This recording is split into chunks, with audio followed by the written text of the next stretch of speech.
a baffling blaze. When they find bodies face up, they always get suspicious, and this one was face up. A house full of smoldering secrets. You had mystery. You had a love triangle. Megan, please pick up the phone. I need to talk to you now. He thought the world belonged to him. Scott was living the life. Had the job with the money and the father. Elusive justice in the land of deep pockets. A lot of people thought, wow, that rich kid just got away with murder.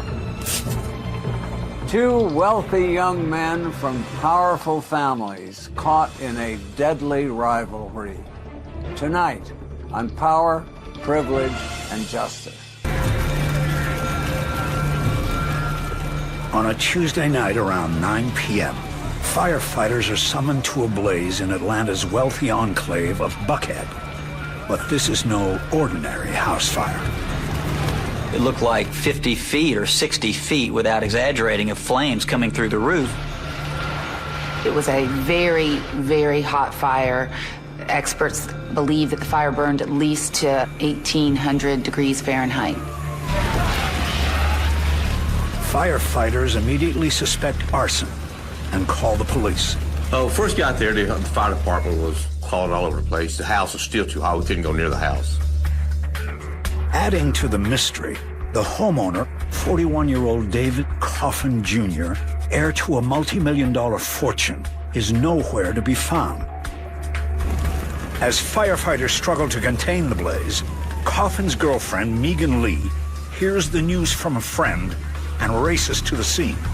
We were trying to call everybody, trying to figure out where David was. We were calling all his friends, going, have you seen David? Have you seen David? But the night is about to get even stranger. With the Coffin house still in flames, a second fire breaks out less than a mile away at the home of another millionaire, Scott Davis. Law enforcement didn't know what to think at the time. They literally left one house fire and went directly to the other house fire.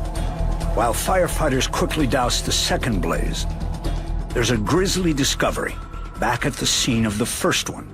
They walked through the kitchen and a firefighter literally stepped on the remains of David Coffin Jr. One look at the position of the body, and they know this is a job for homicide detectives. Usually when they find bodies in a fire, they're face down, because people are trying to crawl to get away, that sort of thing. But anytime they find one face up, they always get suspicious, and this one was face up. One of the firemen came up to me, and he said, are you the next of kin? And I said, what do you mean, the next of kin? And I said, we just found a body in the kitchen. She was hysterical. She fell to the ground a few times, had to be helped up by her friends that were at the scene with her. It was as if all this stuff was just crashing on top of me, and I was reacting emotionally, but I couldn't understand it intellectually. It just made no sense to me at all. Buckhead is where Atlanta's old money lives and its new money parties. But now, it looked like there was a fire-mad killer loose on the mansion-lined streets, and everyone was on guard. Detectives question Scott Davis, the victim of the second blaze, and uncover the terrifying tale of a masked intruder. 5 hours before his house was set ablaze, Davis claims he was assaulted. Someone jumped out of his utility closet on his carport. They were armed with a can of mace and a handgun. Then he put the gun in my head and he said, give me your car keys. And so I did. I gave him the keys. He left me and went to the car. Davis says the intruder then got angry when he couldn't get the car started. He got out of the car and ran by me and hit me and knocked me into the trash cans and ran out the back. Mr. Dave said that he later found out he had missing a gas can and clothes and some tools from his carport.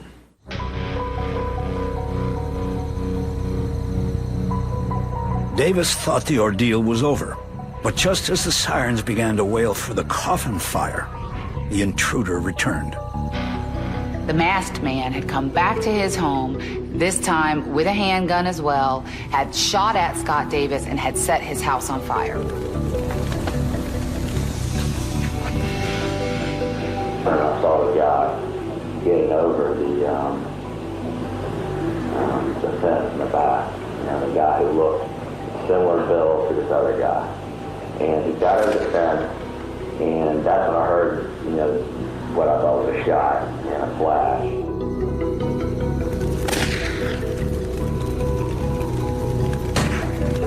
He says the person fired a shot at him, and that he returned fire with a shotgun. Officers take to the streets of Buckhead, trying to pick up the suspect's trail. We'd spoken to the neighbor of Scott Davis that night when we were there, and she had heard the shotgun blast, but she had not heard the single gun handgun. Nobody else saw the masked man, and the trail quickly goes cold. Back at the police department, Megan tells investigators about a bizarre event that took place a few days before the fire. Someone had burglarized David Coffin's house, stole weapons, stole computers, stole an antique watch, I believe it was. It was more like vandalism than it was theft, because they left Macintosh stereo systems, guns, Rolex watches, a lot of things in the home that would have easily been taken had someone had the motive for theft.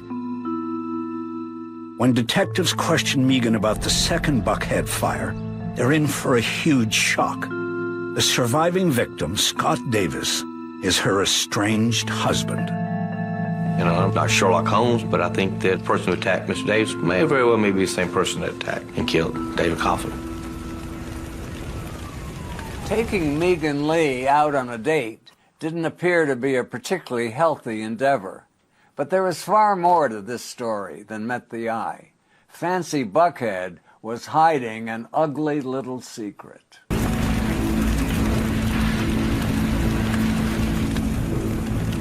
In one fateful night in Buckhead, Megan Lee's estranged husband had been attacked and her boyfriend apparently murdered. While investigators beat the bushes for stalker types at the fringes of Megan's life, they also take a closer look at the woman herself. I could see why David was interested in Megan. Very smart, very well put together. With an airtight alibi, she's quickly ruled out as a suspect, but investigators are still convinced she's the key to unlocking the case. Megan met Scott when she was a sophomore at the University of Georgia, and he was a graduate student.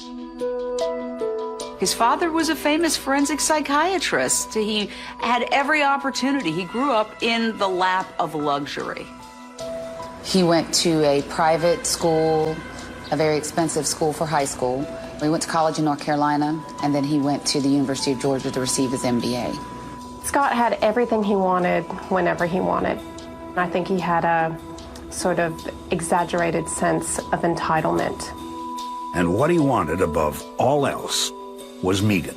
He thought the world belonged to him, and he was also extremely driven as well, and that combination was somewhat attractive. She was a Southern belle. He was big man on campus. It was a match made in heaven, at least at the start. After graduation, the couple married and bought a stately old home in Buckhead.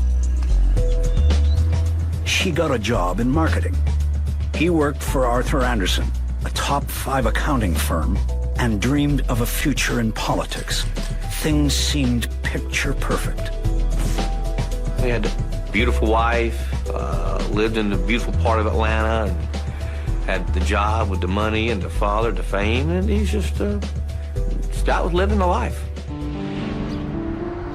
But the fairy tale didn't last long. The minute we got married, things changed drastically, because it was like that. It was like he won. All of a sudden, he had what he had been fighting for all those years. And once he had it, he didn't want anything to do with me. Nothing.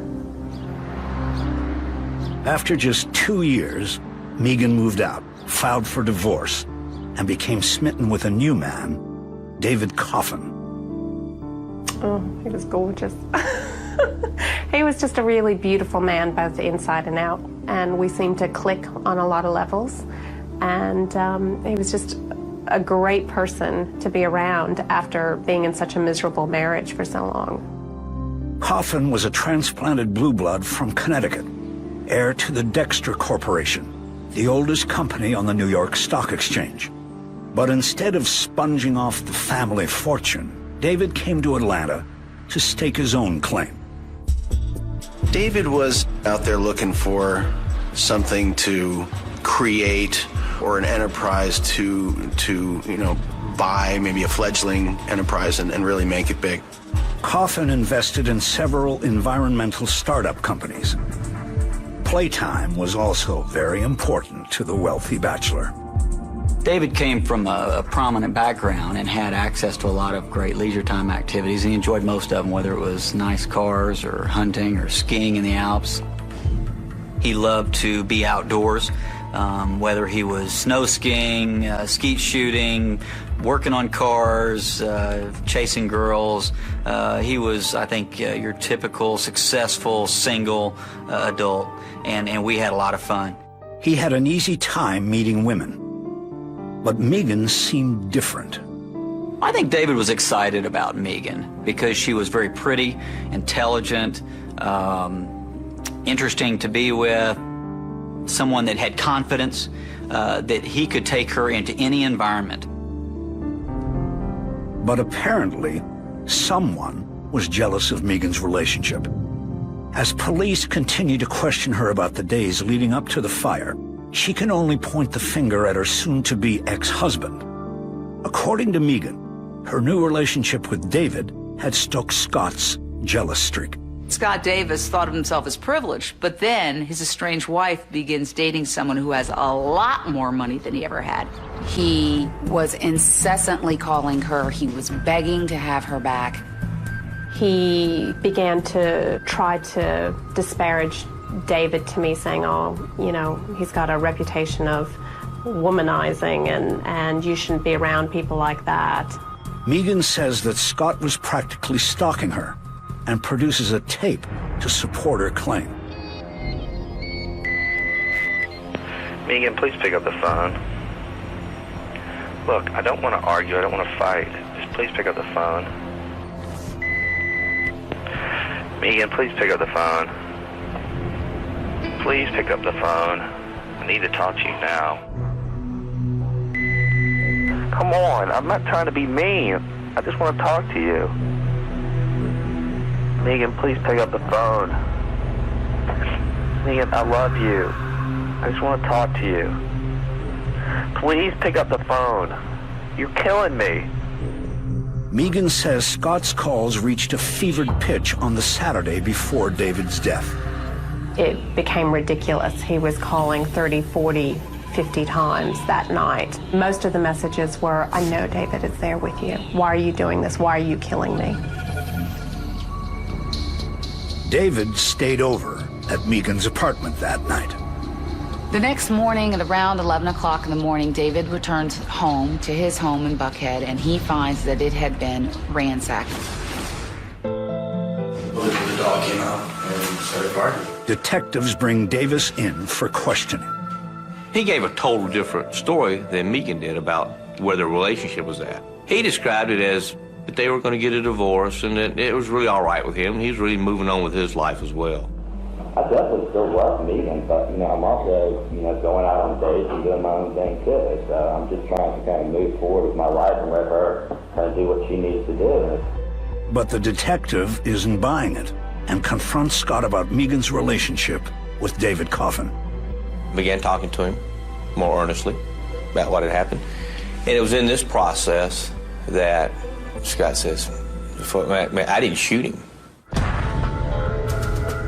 The veteran investigator is stunned. I don't even know how he died. How do you know he was shot? Well, somebody must have told me. Well, why would somebody tell you that when nobody knew that? Am I being arrested here?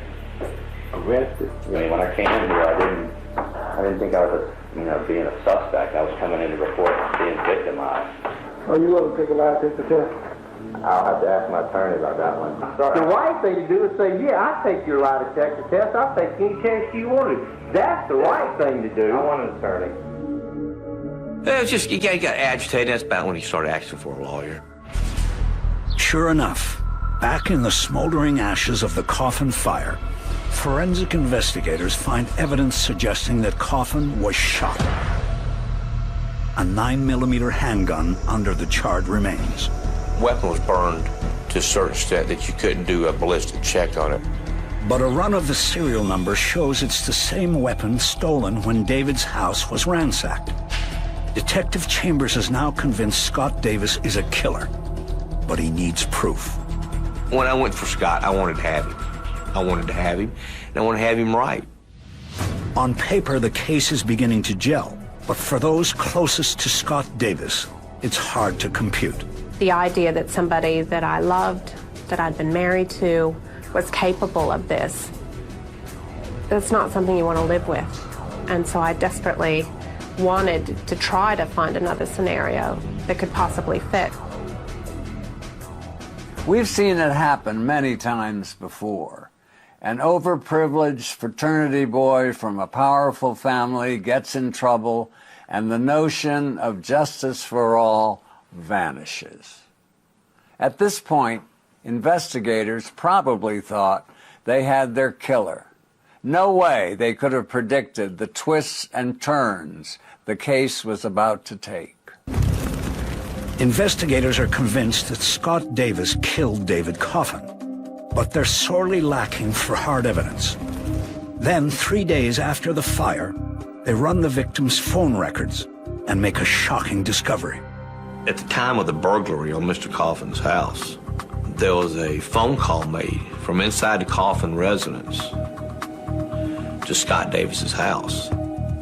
David is not home. He's at Megan's house. It's difficult to determine who actually made the call. However, because the call was of zero duration, which means it really just rang and no one answered, we long suspected that that call was a code for someone to come and pick Scott up from David's home.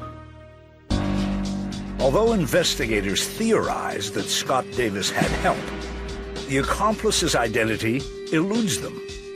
As detectives continue to probe, they find other inconsistencies.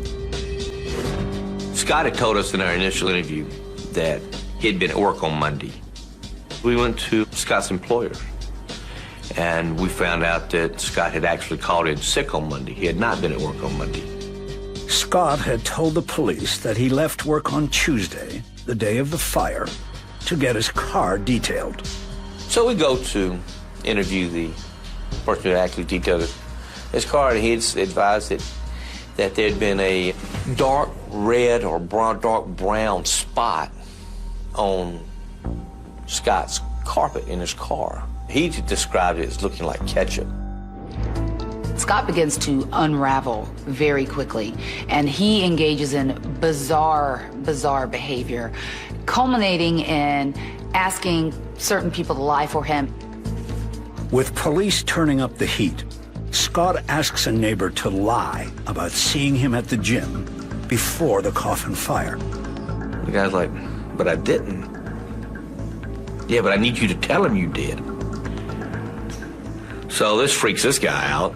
He also approaches a friend of his and asks in this note to lie to the Atlanta police for him and to give him an excuse as to why gasoline would be in his vehicle. Nobody had ever told the man no. Nobody. And he just thought that he had his way with the world. As investigators discover, Megan wasn't the only one who witnessed his disturbing behavior.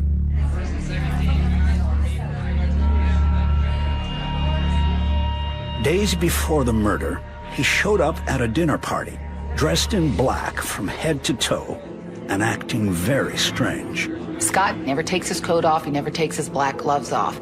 And at the party, he begins to violently chop fruit and cheese and makes menacing comments. These people knew that he was having this situation between David and Megan, and so it was a very odd evening. People joked at him and said, hey, well, you plan on pulling an OJ on us? Now, everyone has to wonder if his peculiar behavior was a prelude to a murder. 3 days after the fire, there's a major break in the case. Investigators have found David Coffin's car, missing since his murder. The Porsche was found burning in a part of Atlanta called DeKalb County, Brookhaven. It's north of Buckhead. Inside the car, they found a gas can, another one of the shotguns that had been taken in the burglary. Investigators show Megan a photo of the gas can, and the noose tightens just a little bit more around her ex-husband's neck. Megan identifies it as just like one they had at their house. And it was also in these bags, Olympic bags, that she said they had a lot of because Scott had been a volunteer worker during the '96 Olympics. Scott Davis is arrested and charged with murder, arson, auto theft, and 3 counts of burglary, stunning a grieving town. When Scott Davis is arrested, it's a true shocker because he's a son of Buckhead, and for him to be brought in like a common criminal was astounding. Had he been an average Joe, they'd probably be getting his cell ready at the state pen. But the same rules didn't apply to Scott Davis. What lay ahead for him was the murder trial of a lifetime. It had all the elements: wealth and privilege, jealousy and arson. You couldn't make this up if you had a team of Hollywood scriptwriters working overtime. And like any good movie plot, this one still had plenty of twists. A month after Scott Davis's arrest, Fulton County gets a new district attorney, Paul Howard. Howard expresses concern over the circumstantial nature of the case, but many in Atlanta believe that the DA's reluctance to move forward has more to do with the suspect's family connections. Dr. Davis is a famous forensic psychiatrist based out of Atlanta who often testifies in criminal court as an expert witness. Despite public pressure, Howard concludes he doesn't have enough to go to trial. And so we made the decision at that time not to move forward. You know, why wouldn't it go to trial? They have this evidence, they have a motive, they have the issue, they have the smoking gun. Scott Davis is released on a $500,000 bond. More than a year goes by, and the DA drops all charges against him. I felt that Scott Davis was responsible, but, you know, there's a big difference between feeling that someone is responsible and being able to prove it in a court of law. I think they were fairly intimidated by Scott's legal team. Scott's father hired the best attorneys, at least in the Southeast, if not the country, to defend Scott. What bothered me was the fact that Paul Howard's the DA, Dave Davis is a leading forensic psychiatrist in Atlanta. They work together. I started thinking, collusion? A lot of people thought, wow, that rich kid just got away with murder. If Atlanta's good old boy network was going to protect one of their own, David Coffin Sr. would balance the scales of justice with cold, hard cash. He offered a $200,000 reward for information leading to a conviction. An epic battle was just getting started. Despite the circumstantial evidence heaped against him, murder suspect Scott Davis is a free man after the DA drops all charges against him. As often happens when somebody who seems very guilty is released, there were rumors flying around. Scott's father was very connected to the police department, the homicide, the legal community. You know, every single person from Paul Howard down had worked with Dr. Davis in the past. He was one of the foremost experts in criminal psychology, ironically.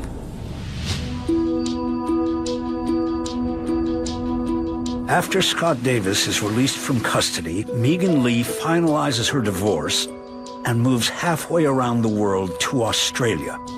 She remarries and settles down.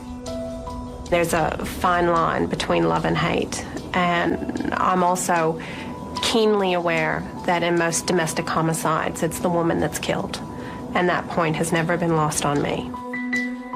As the years go by, Scott also leaves Atlanta. He eventually relocates to the San Francisco Bay Area. Certainly staying in Atlanta was not much of an option for him because everyone who he knew, his parents knew, professionally, socially, didn't matter. We're all looking at Scott going, is he a murderer? Meanwhile, David Coffin's family continues their quest for justice. Father was like a pit bull. He was not letting go. He ups the reward to $300,000. A $1,000 reward, a $2,000 reward has been known to break a murder case. And this one was well beyond that. Shortly after the reward was announced, a private investigator named James Dawes contacted the district attorney's office and said that he had information on the Scott Davis case. Dawes claims Scott hired him the week before the murder. Scott Davis told James Dawes that David Coffin was sleeping with his wife and he wanted to get photographs or some kind of documentary evidence of Megan and David dating.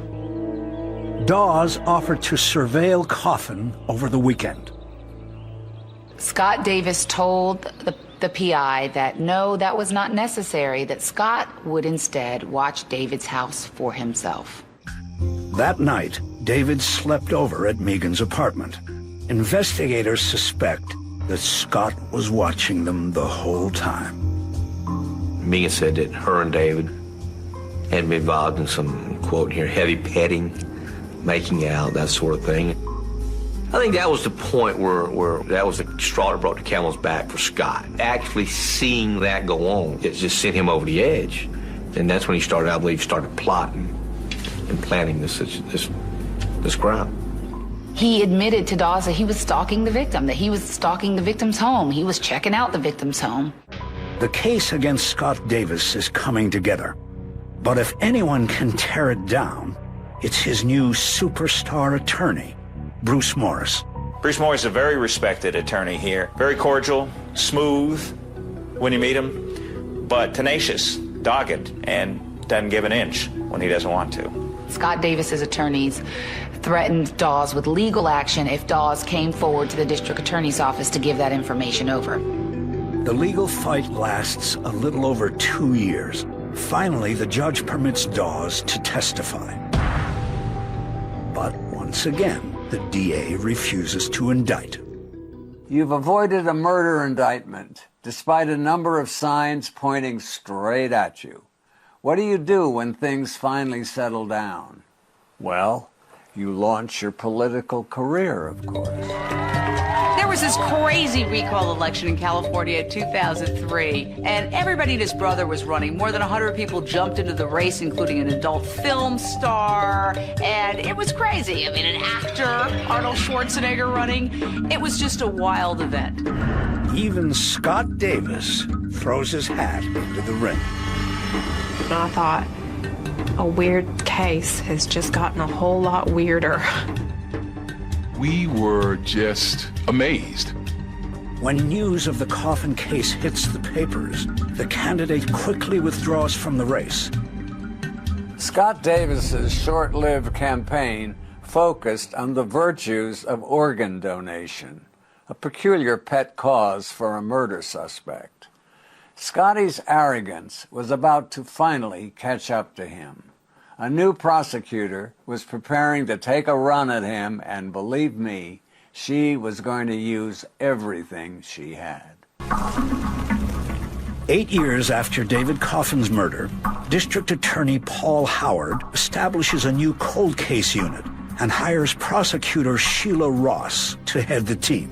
The very first case that Paul Howard assigned to us was the David Coffin homicide. He said that this case needs to be worked, it needs to be solved. Ross takes a new look at the old evidence. Every witness that we contacted in this case was extremely frustrated with the process. I said, I'll do whatever you need me to do.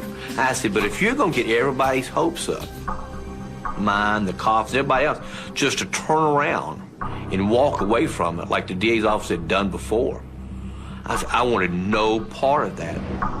There was no doubt in my mind that Scott Davis killed David Coffin. Scott killed his competition in hopes that once David was dead, that Megan would return to him. I don't think he just killed him for sport. I think he killed him so that he could get Megan back. Ross's persistence pays off. She swoops in and picks us up and said, let's go. We're going to drive it like we stole it. Let's go get him. She was the first person that actually got the case because it's a really tricky case. There's really fine timelines. And if you don't connect those dots perfectly, the case falls apart. The renewed investigation lasts for nearly a year, but produces little new evidence. Still, Ross pushes forward with the case. We decided that in 2005, it's as good as it's ever going to get. And if we're going to go for it, now's the time. She talked to Dad and said, I want to go. I'm not going to tell you we're going to win, but it's time to go. Let's do it. 9 years after the fire, police arrest Scott Davis and charge him with murder. After his extradition to Atlanta, Davis posts a $1 million bond and is released. For a long time, Scott's family was winning that battle. They were able to keep Scott out of jail, and they were able to keep the DA's office at bay. And finally, David's family was able to put enough pressure and have enough influence over the overall public sentiment against this case to get it to go forward. So it was an amazing battle between two families.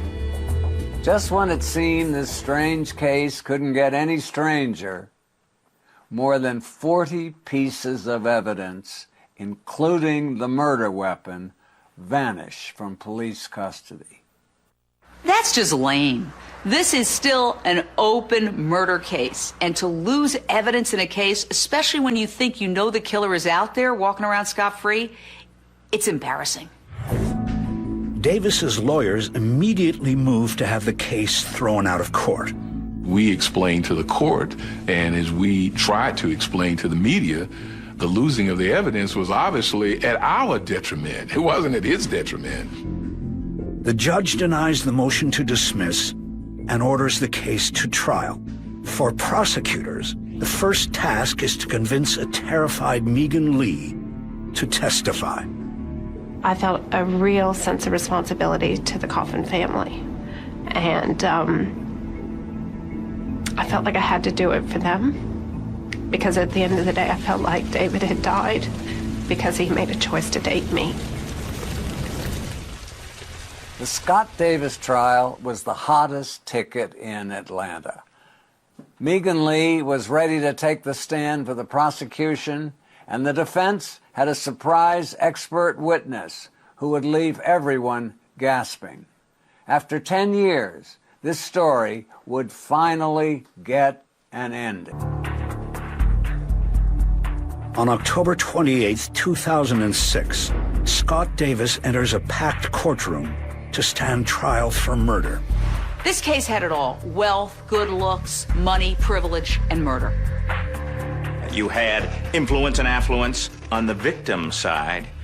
You had power and prestige on the suspect's family's side. You had a love triangle. You had a spectacular fire. You had mystery, and you had justice in dogged pursuit down through the years.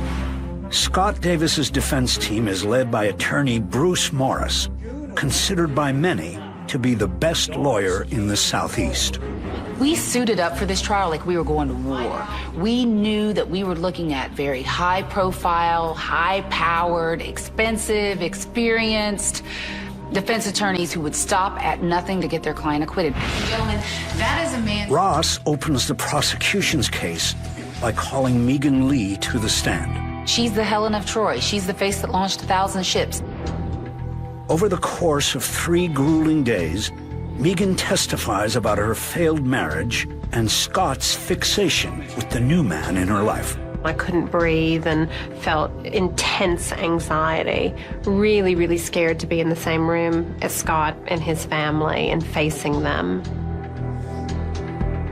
She was incredibly courageous, and it was very emotional for her to go through this. They pretty much accused her. Prosecutors argue Scott broke into David Coffin's home in the days before the murder in an attempt to intimidate him. It was a warning shot. It was, look, I can reach you. You see what I can do to you? You need to stay away from my woman. But apparently, Coffin didn't heed the warning. The prosecution claims Scott then went back to David's house on Monday night with one of the guns he had stolen. Goes up there, knocks on the door. David comes to the door. Scott puts a gun to his head. Says, you better stay away from Megan. It's the last time I'm gonna tell you, or I'll come back and take everything you've got. I have trouble believing that Scott Davis planned David Coffin's murder. It doesn't make any sense to me. But there's a lot of anxiety and a lot of issues, maybe a scuffle, and there's guns around, and that's not a good recipe.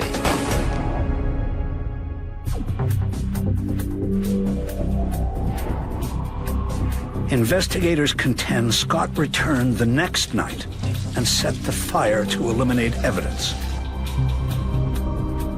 He knows what physical evidence. He knows fire is.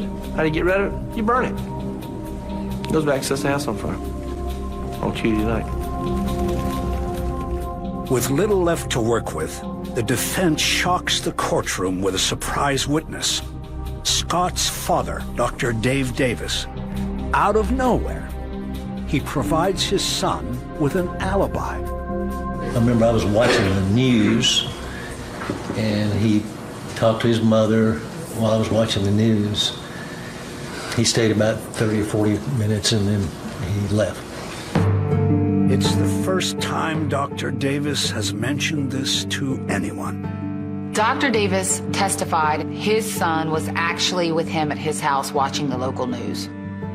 And the very first time he ever chooses to tell anyone that his son could not have committed this murder is at his son's trial. It's very ironic and fascinating that Dr. Davis, the famous forensic psychiatrist, has to take the stand and testify in his son's defense, coming up with an alibi that obviously was concocted. After nearly 6 weeks in court and more than 60 witnesses, the trial ends. Scott Davis never testifies. If he took the stand, he would have to be questioned about his cockamamie story that he also was attacked on the night that David Coffin Jr. died. And it was a crazy story that a masked man sprayed him with mace, and how would he explain all that? After 4 days of deliberations, the jury is unable to reach a verdict. The case was built mostly upon circumstantial evidence because everything had been burned. I had a lot of doubts as to whether this trial would ever render a guilty verdict. Finally, the jury returns. We, the jury, find Scott Davis guilty. I turned around and I looked at David Coffin Sr. and I just nodded. I just wanted him to know that it was through his perseverance and his patience with our office had finally paid off. I burst into tears and I started hugging my husband and I started saying, I don't have to be scared anymore. And this just wave of relief came through my body. And I think it was only at that point I recognized how scared I'd been for a decade, and it all just flooded out of me. I feel nothing but empathy for the Coffin family and their loss. However, I've maintained my innocence throughout this, and I still maintain my innocence. For the Coffin family, it was a long 10-year journey for justice. all of that, forgive me, ill will went out the window. We got what we needed. Let's circle the wagons and go home. Scott Davis is sentenced to life in prison. After serving 14 years, he will be eligible for parole in 2020 at the age of 55. This wasn't about love. Scott didn't love me because when he had me, he didn't want anything to do with me. This was about power. This was about entitlement, or his sense of entitlement. And this was about winning. And that's what Scott was about. Money shouldn't matter, but one thing that didn't exactly anger me or put a little tear in my eyes was the fact that the Davis camp spent $1 gazillion trying to defend Scott. I mean, pretty much threw it all out there, and Scott was nice enough to let him do that. And there it goes, just bye-bye. Scott Davis is a poster child for spoiled brats gone wrong. He could have spent the prime of his life sipping gin and tonics at Buckhead country clubs. Instead, he's making license plates at Phillips State Prison. For True TV, I'm Dominic Dunn. It's called The Sport of Kings. You do have to have a king's ransom to keep a horse in training. And for years it was ruled by a family dynasty. They were the most feared, the most well-financed. Nobody else compared. Then an ambitious farmhand marries into the family. The result is disastrous. He wanted power, and Calumet was the symbol of that, the ultimate symbol of power. And maybe deadly. To this day, people believe there was a big conspiracy. When a champion racehorse has to be put down, is it mercy or murder? Find out tonight on Power, Privilege, and Justice. 15th, 1990, 8:15 a.m. Veterinarians arrive at legendary Calumet Farm in Lexington, Kentucky. There, they find champion thoroughbred Aladar collapsed in his stall, his right hind leg hideously mangled. After loading a syringe with a fatal dose of barbiturates, vets put the world's most valuable horse to sleep.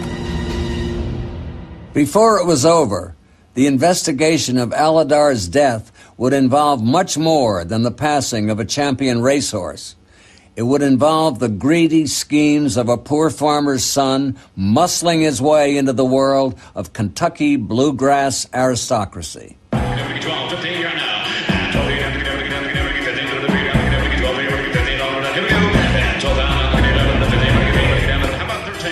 The Keeneland horse auctions in Lexington, Kentucky attract the rich and royal from around the world.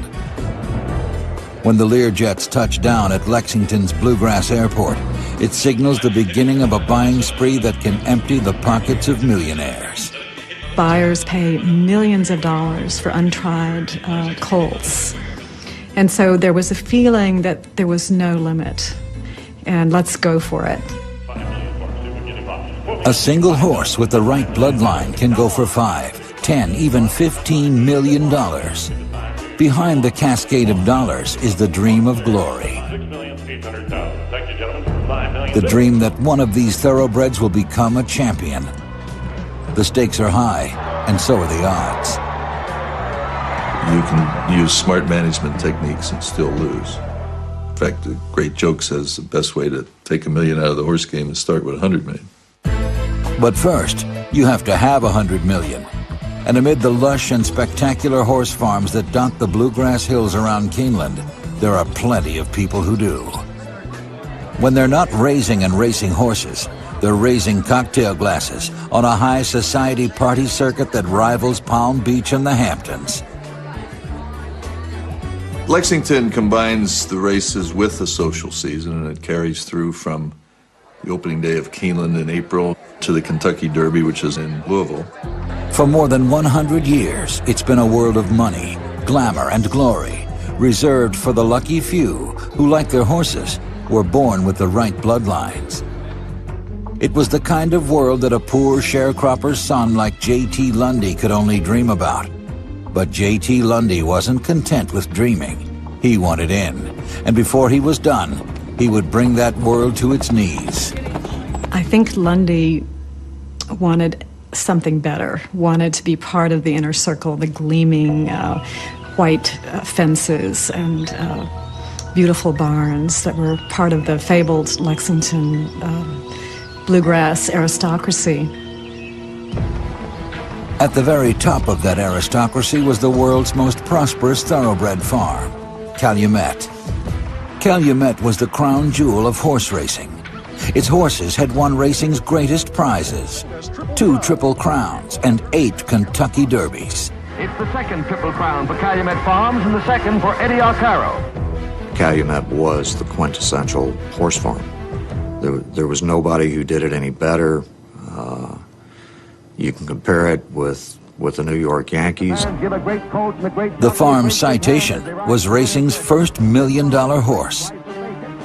The Wright family, who owned the farm, controlled a fortune that exceeded $100 million.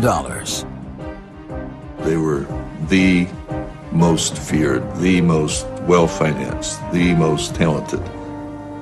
Right on down the line, nobody else compared. The white fences, the bluegrass, the devil's red, the buildings. There's such class. And from the 1950s to the 1980s, much of that class came from the farm's matriarch, Lucille Wright Markey. Mrs. Markey was a very unique lady. She came from an era where women wore white gloves, and dinner parties and luncheons and formal parties were part of their life. High society's top tier, the Ardens, the Whitneys, and Prince Ali Khan were all frequent guests of Lucille's at Calumet.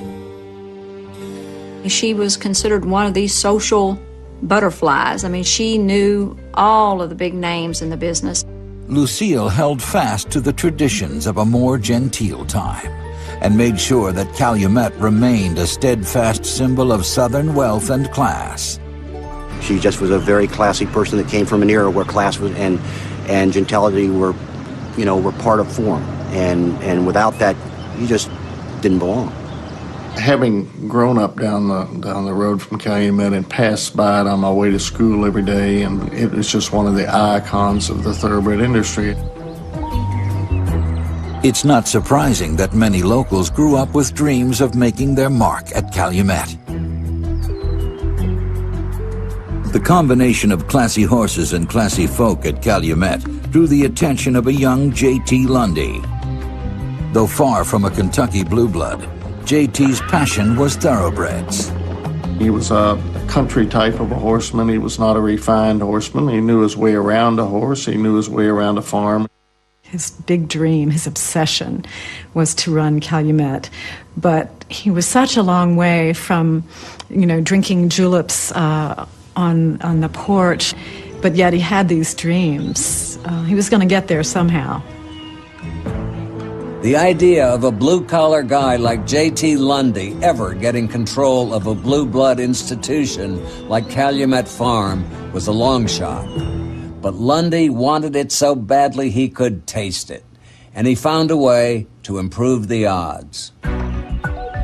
In the summer of 1962, 21-year-old J.T. Lundy met 16-year-old Cindy Wright through a mutual friend. Wright was Lucille Markey's granddaughter. He told people early on he was going to marry Cindy and run Calumet. She was his ticket. Lundy saw his opening. He dropped out of school to court Cindy full-time. J.T. Lundy loved getting places fast, and I think he saw a shortcut to getting to the top of Calumet. Over her grandmother's loud and adamant protests, the couple eloped in 1963.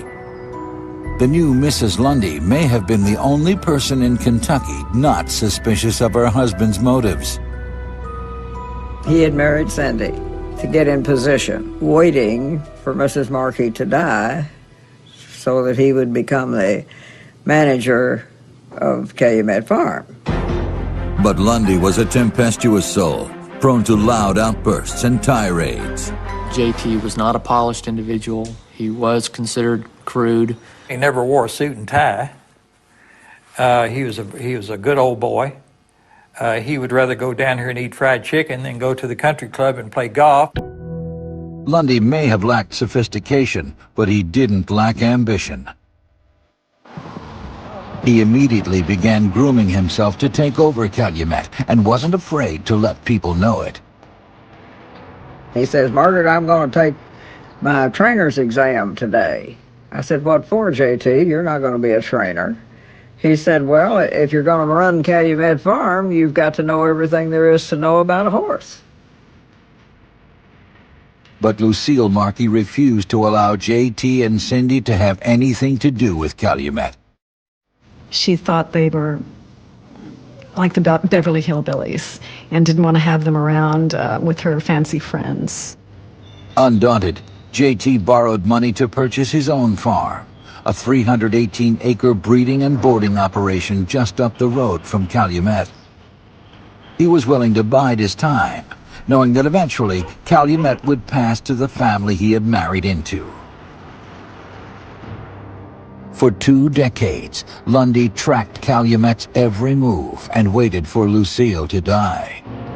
Meanwhile, Lucille Markey's Calumet continued to be a force in the thoroughbred industry, culminating in 1978 with the rise of a remarkable Calumet colt named Aladar. But as they're nearing the finish, it's Aladar just drawn away with the lead with every stride under the wire. Aladar very... He was a majestic individual. He really had kind of a regal bearing about himself, and he looked the part that he filled. Aladar was a bluegrass celebrity. His rivalry with the firm had made history in that year's Triple Crown races. It probably produced some of the greatest racing that we've ever seen in America. I mean, it was a national phenomenon to watch those two go at each other.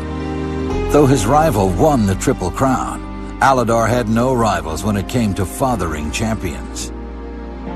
Big, beautiful yearlings by Aladar were showing up at the sales, and they were running well, and they were just so good looking that everybody thought, boy, this one can't miss. Lucille charged a $40,000 stud fee to owners who wanted their mares to spend a few minutes in Aladar's breeding shed.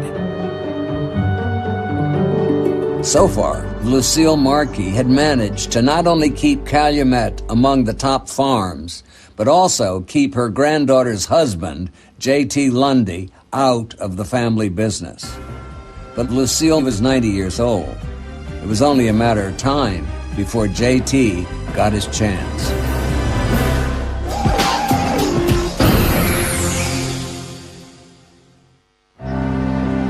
On July 24th, 1982, Calumet's longtime matriarch Lucille Markey succumbed to bronchial pneumonia at the age of 93.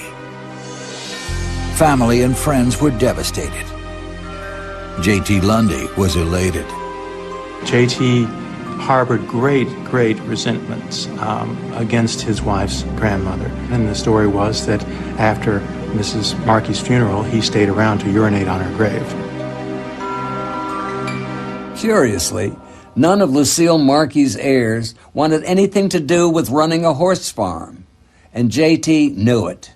It didn't take him long to persuade the family to let him take the reins of an operation worth nearly $100 million. The Wright family were not only not horse people, they weren't really familiar with any type of business or how a business should be conducted. The family was busy with their own affairs, and they didn't want to be bothered with all the details. Almost immediately, J.T. initiated sweeping changes to the farm's operation. J.T. came into his operation at Calumet Farm with a little bit of a chip on his shoulder, that he wanted to show the establishment in Kentucky, which he was not part of, that he could be part of it. When J.T. took over as head of Calumet Farm, I knew that he was going to come in and kind of sweep everybody out the door. We didn't fit into their plans. Naturally, they wanted to get rid of us as soon as possible.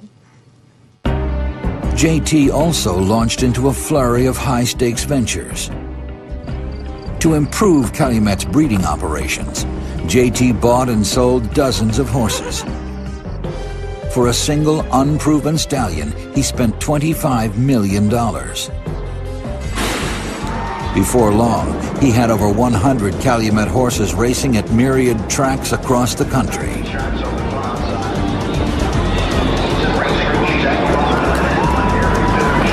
Calumet was the conservative bastion of the establishment. They did everything by the book for years and years and years. Since J.T. Lundy took over the manager's role, he had a much more cash flow-minded, aggressive idea of management. He, of course, immediately increased the prices of the stud fees, which shut a lot of people out. But he wanted full control. Lundy's unconventional practices didn't win him friends in the industry, but JT didn't care. Because he not only controlled the most successful farm, he also controlled the nation's most celebrated thoroughbred. 7-year-old stallion Aladar was not only famous, he was Calumet's most valuable asset. The Queen of England had called JT to have one of her mares bred to him. He was at the top of the rankings of sires worldwide. Aladar was also the foundation of Lundy's plans for Calumet. JT raised Aladar's stud fee from $40,000 to a stunning $250,000. And for $2.5 million, he offered lifetime breeding rights, a very rare practice in the thoroughbred world. Selling a lifetime breeding right, you're not selling any equity, but a person can breed one mare every year forever. It's a good way to get cash flow in your pocket. To protect his investment, he insured Aladar with Lloyd's of London and other agencies. Overall, he had more than $30 million in life insurance policies on the horse. Policies he hoped he would never need. By 1983, thanks in large part to Aladar's stud fees, Lundy was flush with cash, but he didn't hold on to it for long. He began an ambitious remodeling campaign, including $1 million aquatic facility. He also renovated the estate's manor house. Tremendous amount of money spent on the facility. House refurbished, barns refurbished. It was a totally different atmosphere than it had been when the farm was still under Miss Markey. Lundy also had ornate 15-foot-high iron entrance gates installed at Calumet. Once JT Lundy installed those gates, it was like they shut the world out. There were times when breeders would say, "Oh, I'd like to come out and see the stallions." Well, if it wasn't convenient for JT, then they didn't get to come in and see them. Lundy spent lavishly on himself, too. He bought a ski villa in Vail, a condominium in the Florida Keys, and a home in the Virgin Islands. He purchased a fleet of aircraft, including a $2.1 million 8-passenger West Wind jet. To realize a childhood dream of racing cars, JT spent over $100,000 of Calumet's money to sponsor A.J. Foyt's IndyCar team. He jetted around a lot of places, he entertained a lot of people, and he really had a good time. And just burned through a huge amount of money. It was an image thing, a power thing. JT would fly friends up to Maine for a lobster picnic, you know, or he would just go anywhere at a whim. By the mid-'80s, Calumet's cash reserves were spent. Using the farm and Aladar as collateral, Lundy secured loans from several Kentucky banks. They had a great endless stream of money. They were courted by every bank. And JT took the banks up on their offers. He kept on spending and kept on borrowing. He kept borrowing from one bank to pay back another, and then borrowing from yet another bank to pay back that bank. These banks thought they were buying into a gold mine. They just didn't know somebody else already owned it. In 1988, JT once again was strapped for cash. But this time, the Kentucky bank said enough. He was not a business-minded person, but he leveraged everything on the farm. And that's what we were hearing in the industry, and it was frightening. Through a mutual friend in the breeding business, Lundy met a banker in Texas named Frank Sheehack. Sheehack was vice chairman of Houston's First City National Bank and shared Lundy's passion for horse racing. They became associated with each other because Lundy and Calumet was obviously a business dealing with horse racing, and B, Frank Sheehack was in control of a very large financial institution. Sheehack lent Lundy $50 million. Now, wait a minute. Here's a guy who 3 years earlier didn't have 2 nickels to rub together. Now he's convincing a Texas banker to loan him millions of dollars on a farm that's already mortgaged to the hilt. Something fishy was going on here. When we return, Lundy goes to desperate measures to save Calumet.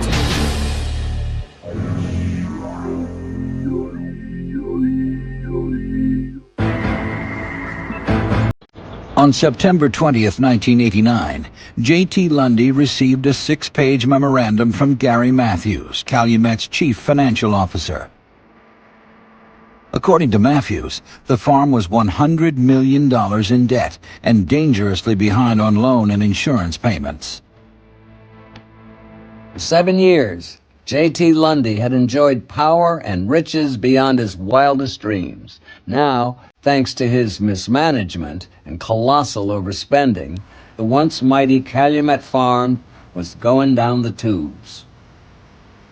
Desperate for cash, Lundy again turned to Frank Sheehack and Houston's First City National Bank. Although he already owed them $50 million, Sheehack loaned Lundy millions more and restructured Calumet's payment plan. It looked like Calumet might be saved. But in October 1990, under investigation by the FBI for fraud, Sheehack suddenly resigned. The loans that we looked at that Sheehack were involved in were all questionable. They always seemed to go bad. The bank's new management threatened to foreclose on Calumet, giving Lundy only 4 months to come up with $15 million in interest payments. To make matters worse, one of Aladar's insurance carriers announced that they were tired of being stiffed by Lundy and would not renew the horse's $5 million policy. J.T. Lundy was up against the wall. They had used up all the cash flow there. They got them painted themselves in a corner where they had nothing else to sell. On the evening of November 13th, 1990, Calumet's night watchman made the usual rounds. When he walked behind the farm's main office to Aladar's barn, he noticed a metal bracket was broken off of Aladar's stall door. Inside, he made an alarming discovery. The stallion lay on the floor, his right hind leg badly injured. J.T. Lundy and Calumet's veterinarians arrived on the scene in minutes. Tom Dixon, an insurance adjuster, arrived shortly after 10 p.m. We had a bad injury on our hands, but we're standing there looking at the world's leading stallion. And we're thinking about what can we do to save this horse? How bad is it? Lundy seemed genuinely upset and called Dr. Larry Bramlage, Lexington's world-renowned equine surgeon. Mr. Lundy was obviously disturbed. His voice was cracking on the phone, and even though we described the scenario as being a very bleak prognosis, his words were, "But this is Alydar, and we have to try." Lundy claimed Aladar had a bad temperament and frequently kicked his stall door. He alleged the horse had caught his leg in the door and snapped it as he struggled to get free. He had a fracture, and he did have a hole in his skin with the point of one of the bones sticking out. And That's bad in people, but it's doubly bad in horses. The stricken, prize-winning stud was sedated, and Bramlage agreed to try surgery. We actually got the surgical procedure done in fairly short order. We basically used the area of his wound to insert a small plate, and then we put some pins across his bone and incorporated them in a fiberglass cast. At first, the horse did well. He was fully conscious. Everything went great. He just dropped his head and started eating. Everybody's spirits got really high and said, another hurdle that we've gotten over. Bramlage and Dixon left the barn relieved. They didn't get far. Dr. Bramlage had left, but had only gotten down to the gate of the farm. And they got him on his telephone. Turn around, quick, Doc. Aladar's got a problem. Aladar had fallen again.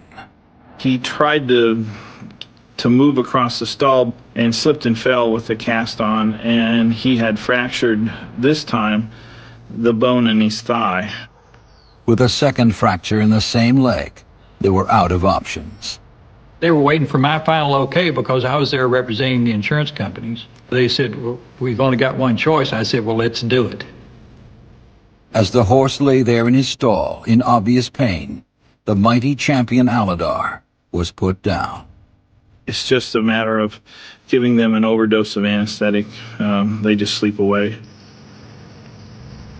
On November 15th, 1990, Aladar was buried on a hill overlooking Calumet's white fences and rolling fields. News of his death rocked the thoroughbred world. Anytime a stallion in the prime of life of his magnitude, dying young, relatively young like that, that does create quite a jolt to the thoroughbred community. It was a top priority story. It was the biggest news that week, and probably the biggest news of the year. Hot on the heels of the news came the rumors. Suspicion started almost from day one that it was not as reported that it had been killed for the insurance money. Aladar's death was, of course, shrouded with mystery. I think that it was such a shock to the community. People said, well, how could this have happened? Not long after the last shovel of dirt was put on Aladar's grave, Lundy was filing insurance claims, and rumors about Calumet's troubles and Lundy's desperation started to swirl through the Kentucky hills. When we come back, federal agents try to penetrate the insular world of thoroughbred racing to uncover the truth about what really happened to Aladar.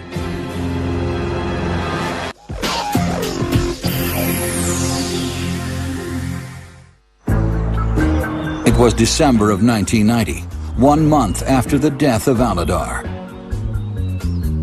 J.T. Lundy had filed insurance claims totaling over $30 million.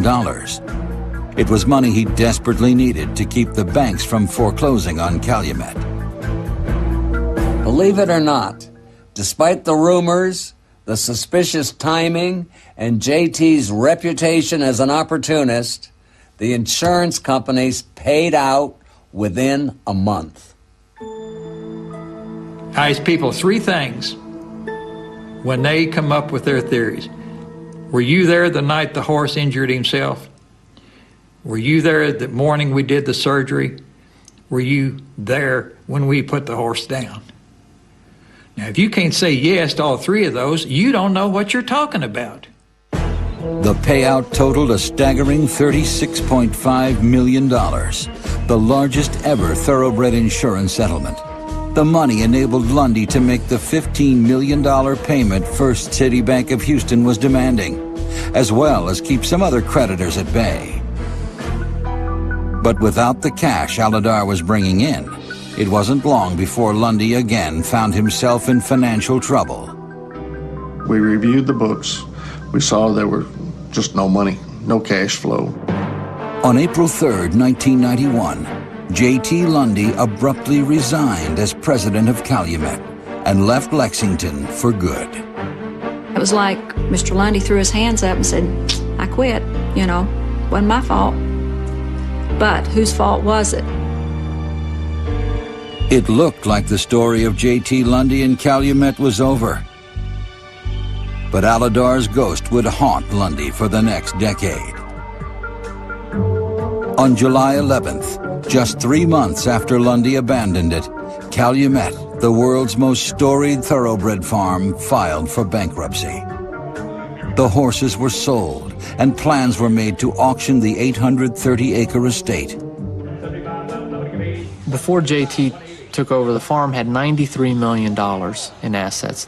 And then by the time the farm files for bankruptcy in '91, a little over a decade later, the farm is $165 million in the hole. You can sum it up in one word for the tragedy of Calumet Farm, and that was stupidity. I mean, you can throw in there a little bit of greed, certainly some horrible business decisions. J.T. Lundy and the Wright family heirs, once among Kentucky's wealthiest, were all bankrupt. Cindy Lundy filed for divorce. They totally trusted him to handle their affairs. And unfortunately, they went down with him. By 1996, J.T. Lundy was nearly homeless. He did go to Florida, and people would see him around the Ocala area. Supposedly he was living in a barn tack room. Living in a barn wouldn't be the worst of Lundy's problems. That year, the feds reopened their investigation into the shenanigans at First City Bank. Among them, the huge unsecured loans to J.T. Lundy. It looked strange, and on the surface it looked like why would a Texas bank make a big loan like that to a horse farm in Kentucky? U.S. Attorneys Julia Hyman Tomala and James Powers were determined to find out. While digging into First City's records, one name kept coming up: Aladar. When we looked into Calumet Farm, we determined it was approximately $50 million that Chiak caused to be made, and the main collateral for that loan was Aladar. They made no significant payments on this $50+ million debt since it was funded in 1988. And then in 1991, they made a huge payment. It turned up that it came from the insurance proceeds from the death of Aladar. The deeper investigators dug, the more questions they had. Circumstantial evidence pointed strongly towards the fact that the horse was intentionally injured, and the person who would benefit from that would be Lundy. Finally, it looked like the feds were onto Lundy's tricks. And I don't care who you are, the last people you want looking into your past are federal investigators. When we return, just as it looks like prosecutors have Lundy on the ropes, he appears to once again get away.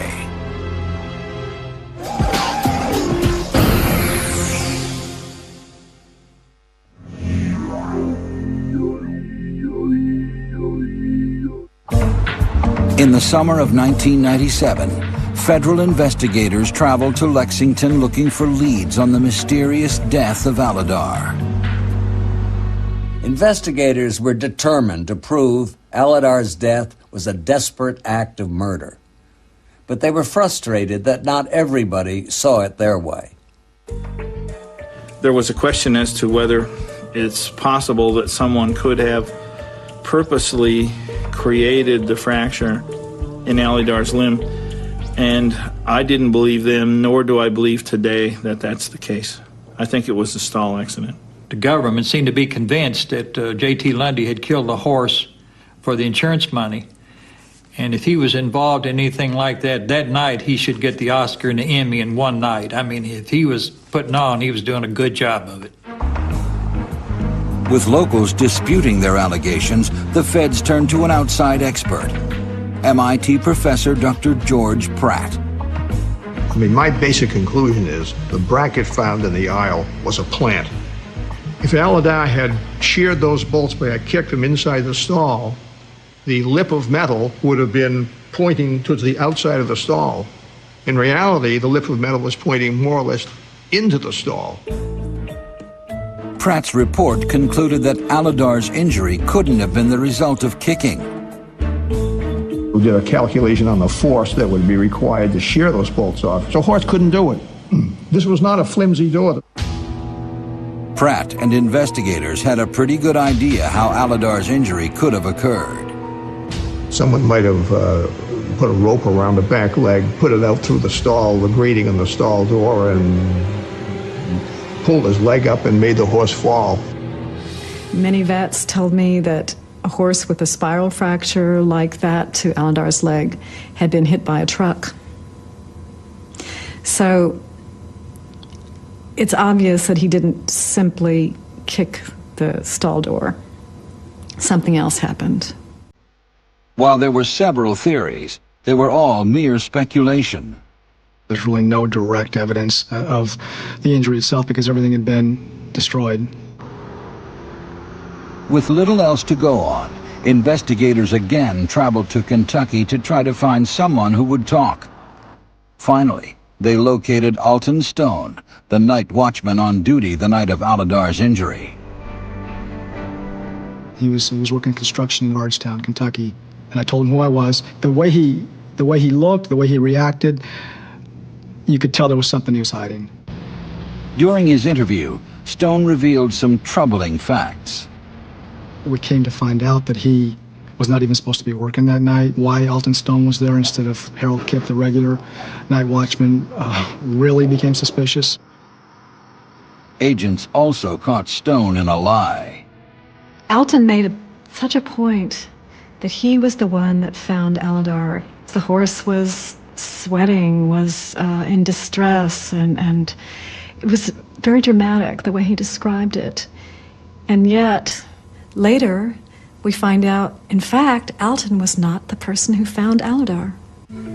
Alton Stone was clearly not telling investigators everything he knew. I think Alton was haunted by what happened that night. I'm not sure if he was haunted by something that he may have witnessed or haunted by guilt. Investigators pressed Stone about Lundy's involvement, but he claimed he didn't know what really happened that night. Mr. Stone had been questioned and asked about the events, and he had responded by making differing statements, all of which could not be true. Stone was not only making false statements before the grand jury, but was in effect obstructing the underlying investigation that was going on. So, in January of 1998, U.S. attorneys indicted Alton Stone for perjury. To have someone charged this way in federal court is a very unusual event. This was an attempt by the government to pressure and leverage Mr. Stone.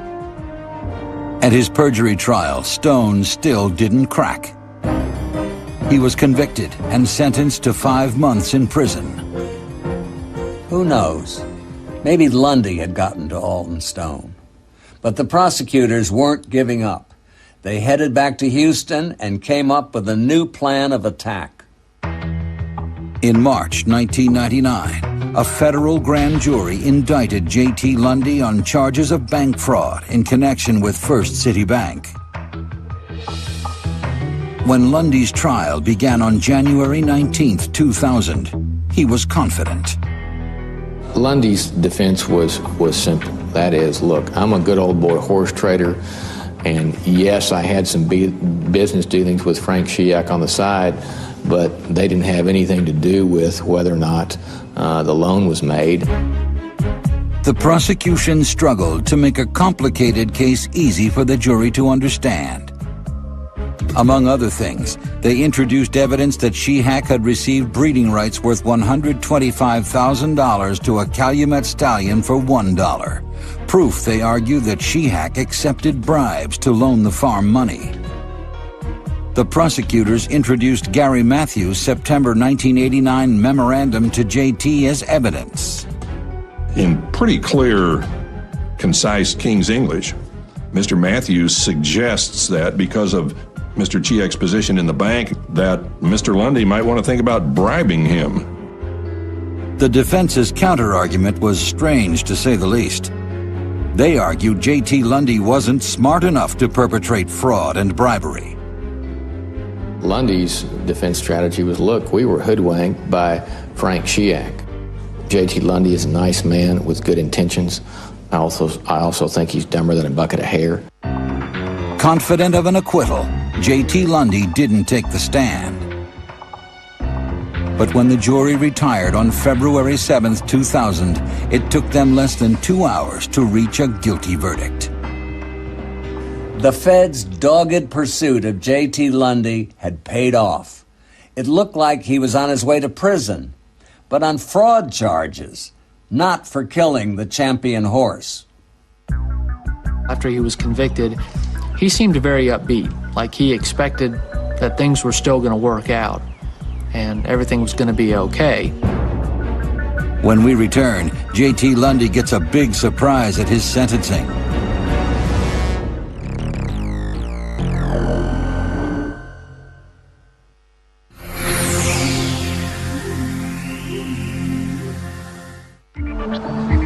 In a federal courtroom, J.T. Lundy awaited a judge's sentence on his conviction for bank fraud, bribery, and conspiracy.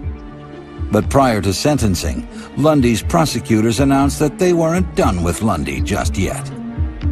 Prosecutors were thrilled they had nailed J.T. Lundy on the fraud charges, but were furious they didn't get the chance to pin Aladar's death on him. But when the sentencing phase of his trial came along, they cleverly found a way. U.S. attorneys have discretion to introduce testimony on the character of the convicted. Prosecutors plan to prove to the judge that not only was Lundy guilty of bank fraud, conspiracy, and bribery, he also murdered a legendary thoroughbred just for the insurance money. To make their case, the government introduced the results of the tests on Aladar's stall door as proof that the injury didn't happen the way Lundy claimed. They did a good job of showing that there were still a lot of questions to be answered regarding the circumstances around this horse's death, that there was some physical evidence that didn't match the story. Why do they want to kill him? They want the insurance money. It was $36.5 million, settled right off. It's a circumstantial case is what it is. But as we argued at sentencing, it's very compelling. And circumstantial evidence in the eyes of the law is as good as, if not better, than direct evidence. Prosecutors were confident painting him as a cold-blooded killer would get Lundy a longer sentence for the fraud. But the judge said that the prosecution hadn't met their burden of proof. He concluded that the circumstances were very suspicious. He concluded that there was motive and opportunity.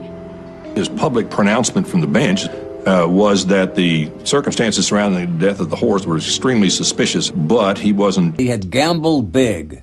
His greed nearly destroyed racing's most famous stable and perhaps killed one of its most beloved stars. He deserves to be where he is now, rotting in a federal prison. For Court TV, I'm Dominic Dunn.